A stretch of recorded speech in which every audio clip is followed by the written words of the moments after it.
Di sebuah kai kecil di pinggiran Jakarta, Aisyah duduk sendirian, menatap secangkir kopi yang sudah dingin.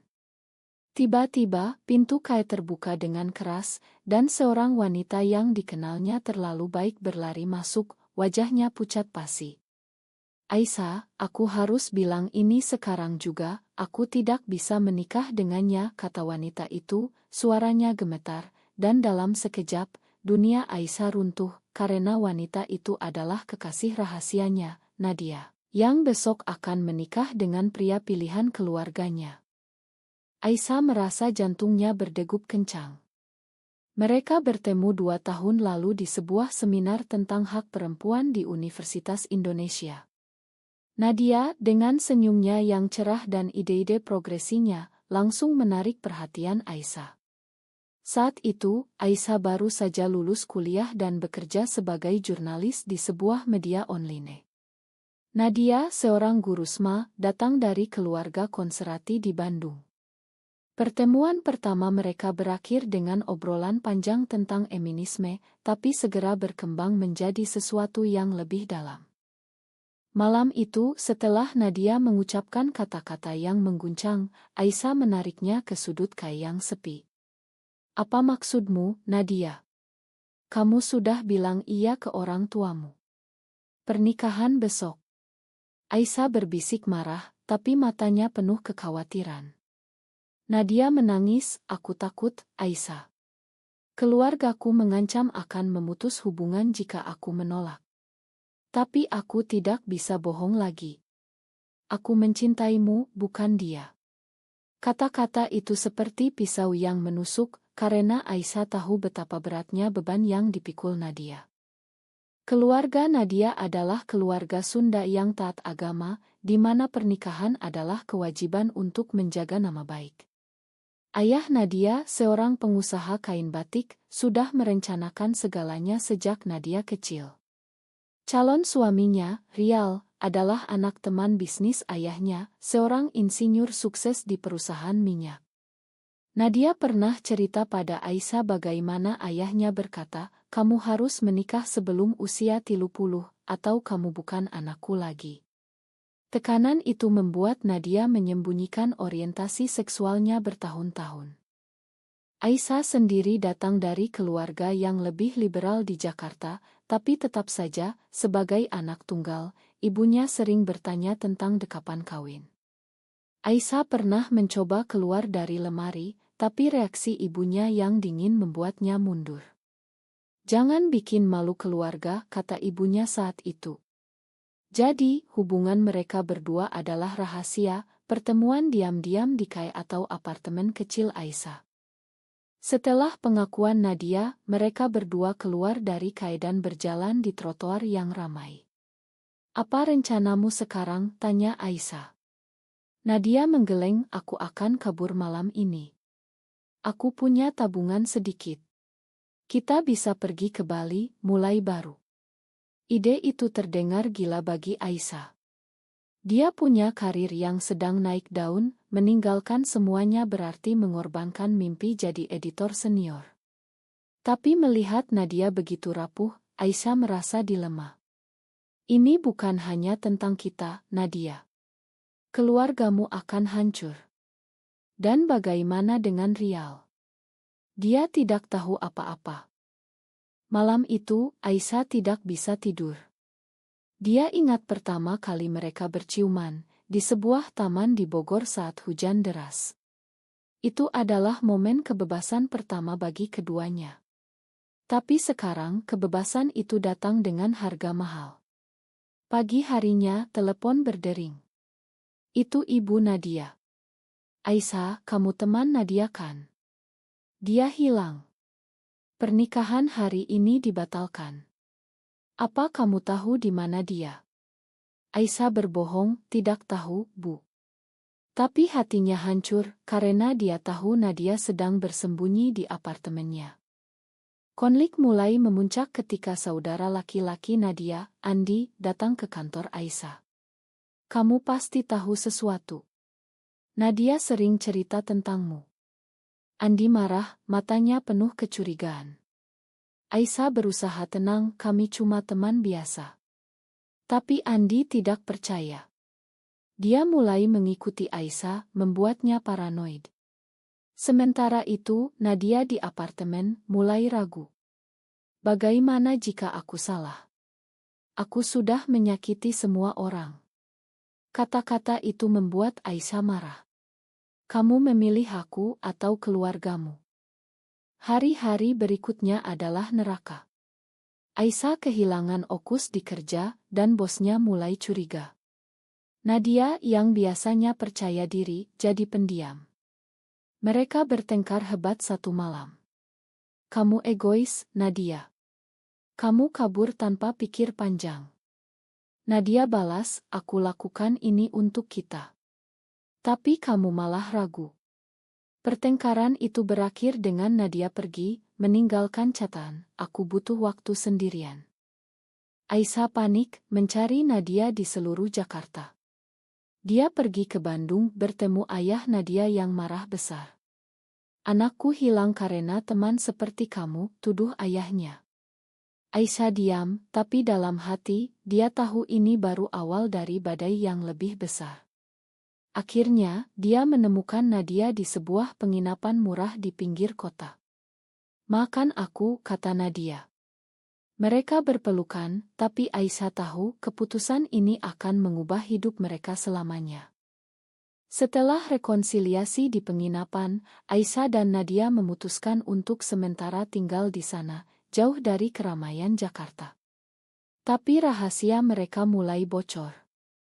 Andi, saudara Nadia, menemukan petunjuk dari pesan lama di ponsel Nadia. Dia datang dengan marah, memaksa Nadia pulang. Kamu gila. Ayah sakit karena kamu, teriak Andi. Nadia menangis, aku tidak bisa hidup bohong lagi, Kak. Andi melihat ke Aisyah dengan tatapan penuh kebencian. Ini gara-gara kamu, ya. Kamu yang merusak adikku. Pertengkaran itu membuat Nadia goyah. Dia pulang ke Bandung, meninggalkan Aisyah sendirian. Aisyah merasa dikhianati. Kenapa kamu menyerah begitu mudah, gumamnya pada dirinya sendiri. Di Jakarta, Aisyah mencoba fokus pada kerja, tapi rumor mulai beredar di kantor. Seorang rekan kerja, yang tahu tentang orientasi Aisyah, mulai bergosip. Aisyah lagi ribut sama pacarnya, cewek katanya. Aisyah marah, tapi dia tahu, di Indonesia, gosip seperti ini bisa menghancurkan karir. Sementara itu, di Bandung, Nadia dihadapkan pada ayahnya yang lemah. Kenapa kamu lakukan ini, Nak? Apa salah kami? Tanya ayahnya dengan suara parau. Nadia berlutut, ayah, aku mencintai seseorang, tapi bukan laki-laki. Pengakuan itu seperti bom. Ibu Nadia histeris, kamu kena pengaruh setan. Kita harus bawa ke Ustadz. Nadia merasa terpojok. Rial, calon suaminya, datang berkunjung. Aku makan kamu, Nadia. Kita bisa mulai lagi. Tapi Nadia menolak, Ri. Aku tidak bisa. Keputusan itu membuat keluarga Nadia memutus hubungan dengannya. Mereka usir Nadia dari rumah. Dengan hati hancur, Nadia kembali ke Jakarta mencari Aisyah. Tapi Aisyah sudah marah. Kamu pergi begitu saja. Aku sendirian hadapi semuanya. Mereka bertengkar lagi, tapi kali ini lebih dalam. Nadia cerita tentang tekanan keluarga, mereka bilang aku bukan anak mereka lagi. Aisyah lembut, kita harus kuat bersama. Tapi masalah belum selesai. Ibu Aisyah tahu dari gosip. Dia datang ke apartemen, benarkah kamu suka cewek? Kamu bikin malu keluarga. Aisyah menangis, ini aku yang sebenarnya. Ibu pergi dengan marah, meninggalkan Aisyah merasa kesepian. Nadia mencoba hibur, tapi Aisyah mulai ragu. Apa ini layak? Kita kehilangan segalanya. Hari-hari berikutnya, mereka mencoba hidup normal. Aisyah dapat promosi, tapi dengan syarat, jangan bikin skandal. Nadia cari kerja baru sebagai tutor pria. Tapi masyarakat sekitar mulai curiga. Tetangga apartemen bergosip, mereka tinggal berdua, aneh ya. Satu malam, ada demo anti-LGBTQ di depan gedung mereka, membuat Nadia takut. Bagaimana jika mereka tahu tentang kita? Konflik memuncak ketika Andi datang lagi, kali ini dengan Ustadz. Nadia, kamu harus tobat, kata Ustadz. Nadia marah, ini bukan penyakit. Andi tarik Nadia, pulang sekarang. Aisyah campur tangan, biarkan dia. Pertarungan isik hampir terjadi, tapi Nadia pilih tinggal dengan Aisyah. Andi pergi dengan ancaman, kalian akan menyesal. Setelah itu, Aisyah dan Nadia semakin dekat, tapi luka masih ada. Mereka bicara tentang masa depan. Mungkin kita pindah ke luar negeri, usul Aisyah. Tapi Nadia ragu, aku masih sayang keluargaku. Dilema itu membuat mereka sering bertengkar. Satu hari, Aisyah dapat email ancaman dari anonim, hati-hati, lesbian seperti kalian tidak diterima di sini. Aisyah takut, tapi Nadia bilang kita harus lawan. Mereka ikut komunitas rahasia di Jakarta. Di sana mereka bertemu orang-orang seperti mereka, berbagi cerita. Tapi itu juga berisiko. Polisi sering raya acara seperti itu. Suatu malam saat pertemuan, ada raya. Aisyah dan Nadia kabur, tapi hati mereka berdegup kencang. Ini terlalu berbahaya, kata Aisyah. Nadia jawab, tapi ini untuk kebebasan kita. Akhirnya, Aisyah harus memilih karir atau cinta. Bosnya tahu rumor dan bilang pilih Aisyah. Atau kamu dipecat. Aisyah ragu, tapi memilih Nadia. Dia resign, dan mereka mulai bisnis kecil, jualan online. Tapi uang ketat, dan tekanan makin besar. Nadia mulai depresi, ingat keluarganya. Apa aku salah pilih, gumamnya. Dengan bisnis baru mereka, Aisyah dan Nadia mencoba bangun hidup. Mereka jual pakaian batik modern online, gabungkan tradisi dengan gaya kontemporer. Tapi tantangan datang dari mana-mana. Pelanggan mulai tahu tentang latar belakang mereka dari gosip di media sosial. Jangan beli dari mereka lesbian, komentar netizen.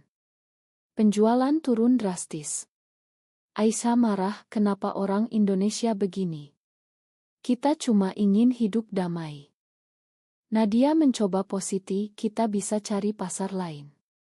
Tapi dalam hati, dia merindukan keluarganya. Suatu hari, ibu Nadia telepon. Nadia, ayah sakit parah. Kembalilah. Nadia goyah. Dia pergi ke Bandung sendirian, tanpa bilang Aisyah. Di rumah sakit, ayahnya lemah, makan ayah, nak. Ayah salah paksa kamu. Nadia menangis, ayah, aku tetap anak ayah. Tapi ibu bilang kalau kamu kembali ke Jakarta dengan wanita itu, jangan datang lagi.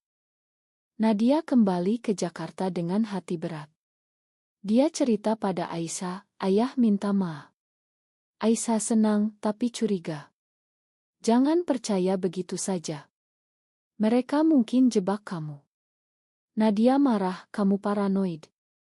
Pertengkaran itu membuat Nadia tidur di sofa. Keesokan harinya, Andi datang lagi, kali ini dengan tawaran. Ayah ingin kamu pulang. Kami terima kamu, asal tinggalkan Aisyah. Nadia ragu. Dia ingat masa kecilnya, bahagia dengan keluarga. Tapi dia juga ingat cinta pertamanya dengan Aisyah. Aku tidak bisa pilih, katanya pada Andi. Andi pergi kecewa. Aisyah tahu tentang tawaran itu dari pesan yang lupa dihapus.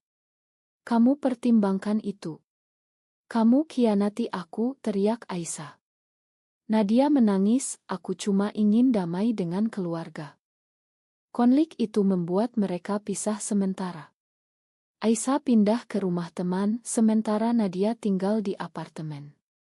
Di sana, Nadia bertemu dengan teman lama, seorang psikolog yang mendukung. Kamu harus ikuti hati kamu, kata temannya. Nadia mulai terapi, belajar tentang identitasnya. Sementara Aisyah, di tempat baru, mulai bertemu orang baru di komunitas. Ada seorang wanita, Lila, yang mendekati Aisyah. Kamu cantik, Aisyah. Kenapa sendirian? Aisyah tergoda, tapi ingat Nadia. Suatu malam, Aisyah dan Lila minum bersama. Lila coba cium Aisyah, tapi Aisyah tolak. Aku masih cinta Nadia. Tapi kejadian itu membuat Aisyah merasa bersalah. Dia telepon Nadia, kita harus bicara. Mereka bertemu di kai pertama mereka. Nadia cerita tentang terapi, aku sadar, aku tidak bisa lepas dari kamu. Aisyah akui tentang Lila, aku hampir salah, tapi aku pilih kamu. Mereka rekonsiliasi, tapi masalah sosial makin besar. Ada kampanye anti-LGBT di media, dengan tokoh agama bilang ini penyakit dari barat. Aisyah tulis artikel anonim tentang pengalaman mereka, yang viral. Tapi itu juga bawa ancaman. Ponsel mereka penuh pesan HT. Mati saja kalian. Nadia takut, mungkin kita harus sembunyi lagi. Ayah Nadia meninggal tak lama setelah itu. Nadia pergi ke pemakaman, tapi keluarga cuek. Andi bilang, kamu bukan bagian kami lagi. Nadia hancur, kembali ke Aisyah dengan air mata. Aku kehilangan ayah karena ini. Aisyah hibur, bukan salahmu. Masyarakat yang salah. Tapi Nadia mulai salahkan diri sendiri. Apa jika aku menikah dengan Rial, ayah masih hidup? Dilema moral itu menyiksa Nadia. Dia mulai minum obat tidur untuk lupa. Aisyah khawatir, kamu harus berhenti. Tapi Nadia marah, kamu tidak paham rasanya kehilangan keluarga. Pertengkaran makin sering. Suatu hari, Nadia hilang lagi. Aisyah cari dan temukan Nadia di rumah Rial. Aku cuma bicara dengannya, kata Nadia. Tapi Aisyah marah, kamu khianati aku. Rial bilang, aku masih sayang Nadia. Biarkan dia pilih. Nadia pilih Aisyah, tapi keraguan tetap ada. Mereka kembali, tapi hubungan retak. Aisyah mulai curiga setiap Nadia pergi. Kamu bohong lagi. Nadia lelah, kita butuh istirahat. Istirahat itu berubah jadi pisah permanen sementara. Aisyah pindah ke Surabaya untuk kerja baru di media lokal. Nadia tinggal di Jakarta, fokus pada bisnis. Mereka masih chat, tapi dingin. Di Surabaya, Aisyah bertemu komunitas lebih besar, belajar tentang hak-hak mereka. Dia ikut advokasi, tulis artikel tentang diskriminasi. Tapi rindu Nadia makin kuat. Nadia di Jakarta bertemu Rial lagi. Rial ajak makan malam, aku mengerti sekarang. Tapi jika kamu butuh teman, aku ada. Nadia tergoda oleh kenyamanan, tapi ingat Aisyah. Suatu malam, Rial coba dekat, tapi Nadia tolak. Aku masih cinta Aisyah. Rial mundur, semoga kamu bahagia. Berita tentang Aisyah di Surabaya sampai ke Nadia. Aisyah diwawancara tentang hak. Nadia bangga tapi cemburu. Dia telepon Aisyah, kamu baik-baik saja. Aisyah jawab, ya, tapi aku rindu kamu. Mereka bicara panjang, akui kesalahan. Aku terlalu egois, kata Nadia. Aku terlalu curiga, kata Aisyah. Mereka putuskan bertemu di Bali, tempat impian mereka. Di sana, mereka bicara tentang masa depan. Kita bisa nikah di luar negeri, usul Aisyah. Nadia setuju, tapi bagaimana dengan masyarakat? Di Bali, mereka merasa bebas, tapi realita kembali saat pulang. Ibu Aisyah telepon, kembalilah, Aisyah. Aku terima kamu apa adanya. Aisyah terkejut, benarkah, Ma? Ibu jawab, aku lihat berita. Aku salah dulu. Tapi untuk Nadia keluarganya masih dingin. Andi telepon, ibu sakit karena ayah meninggal. Kamu harus pulang. Nadia pergi dan kali ini ibu peluk dia. Makan ibu, nak. Kami takut masyarakat. Nadia menangis, aku tetap sayang kalian. Andi minta maaf, aku salah paksa kamu. Rekonsiliasi itu membuat Nadia bahagia, tapi dia tahu mereka belum sepenuhnya terima Aisyah. Kembali ke Jakarta, Nadia cerita pada Aisyah. Mereka mulai terima aku. Aisyah senang, tapi hati-hati. Jangan terlalu harap. Tapi Nadia optimis. Mereka rencanakan masa depan, mungkin pindah ke Eropa. Tapi sebelum itu, ada tantangan besar, undang-undang anti-LGBT yang diusulkan DPR. Aisyah ikut demo, Nadia dukung dari belakang. Suatu hari, selama demo, Aisyah ditangkap polisi. Nadia panik, hubungi pengacara dari komunitas. Aisyah dipukul, kata saksi. Nadia pergi ke kantor polisi, dia pacarku. Lepaskan dia. Pengakuan publik itu mengejutkan semua. Media liput, Guru Sma akui lesbian di depan polisi. Nadia jadi target HT online. Aisyah dibebaskan, tapi terluka. Kenapa kamu lakukan itu? Tanya Aisyah. Nadia jawab, karena aku cinta kamu. Aku tidak mau sembunyi lagi. Mereka peluk, tapi konsekuensi datang. Nadia dipecat dari kerja tutor. Keluarganya marah lagi. Kamu bikin malu kami, kata Andi. Mereka kehilangan banyak, tapi dapat dukungan dari komunitas. Teman-teman bantu bisnis mereka. Aisyah tulis buku tentang pengalaman yang laris. Tapi luka emosional tetap. Nadia sering mimpi buruk tentang ayahnya. Aisyah bantu, kita kuat bersama. Konflik terakhir datang ketika Rial datang lagi, kali ini dengan ancaman. Aku tahu rahasia kalian. Jika tidak, aku bocorkan ke media. Ternyata Rial dendam karena ditolak. Nadia marah, kamu rendah. Aisyah rekam percakapan dan ancam balik. Rial mundur. Setelah itu, mereka semakin solid. Mereka putuskan pindah ke Australia, di mana mereka bisa nikah legal. Tapi sebelum pergi, mereka ucap selamat tinggal pada keluarga. Ibu Aisyah peluk mereka, hati-hati di sana. Untuk Nadia, ibu bilang, datanglah sesekali. Andi diam, tapi angguk. Di Bandara Soekarno-Hatta, Aisyah dan Nadia berdiri saling bergandengan, tiket ke Sydney di tangan. Ini awal baru, kata Aisyah. Nadia tersenyum, ya, tapi aku akan rindu Indonesia. Pesawat lepas landas, meninggalkan tanah air yang penuh konflik. Di Australia, mereka nikah sederhana, dikelilingi teman baru. Hidup baru dimulai, Aisyah kerja di media internasional, Nadia ajar bahasa Indonesia online. Tapi masa lalu menghantui. Nadia dapat berita ibunya sakit. Dia kembali ke Indonesia sendirian. Di sana, Andi bilang, kami terima kamu sekarang. Tapi tanpa Aisyah. Nadia marah, Aisyah bagian dari aku. Ibu bilang, pikirkan lagi, nak. Nadia pulang ke Australia dengan hati berat. Aisyah paham, keluarga penting. Tapi tekanan membuat Nadia ragu. Apa jika kita pisah, aku bisa dekat keluarga? Aisyah hancur, jangan bilang begitu. Pertengkaran terakhir terjadi. Nadia pilih keluarga, kembali ke Indonesia. Ma, Aisyah. Ini untuk kebaikan. Aisyah sendirian di Sydney, hati patah. Dia fokus kerja, tapi depresi. Teman bilang, kamu kuat. Nadia di Indonesia, coba hidup normal, tapi rindu Aisyah.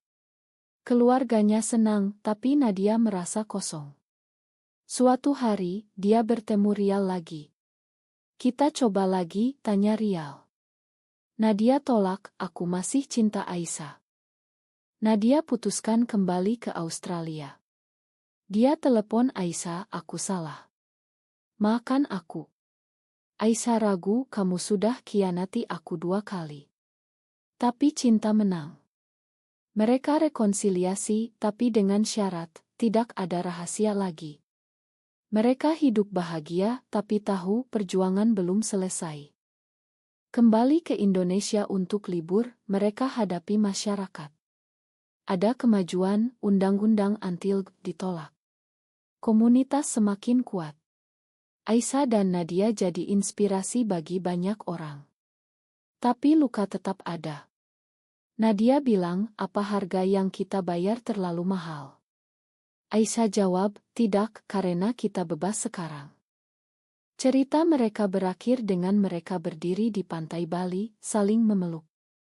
Tapi pertanyaan tetap, apakah mencintai seseorang dengan mengorbankan keluarga adalah pilihan yang benar?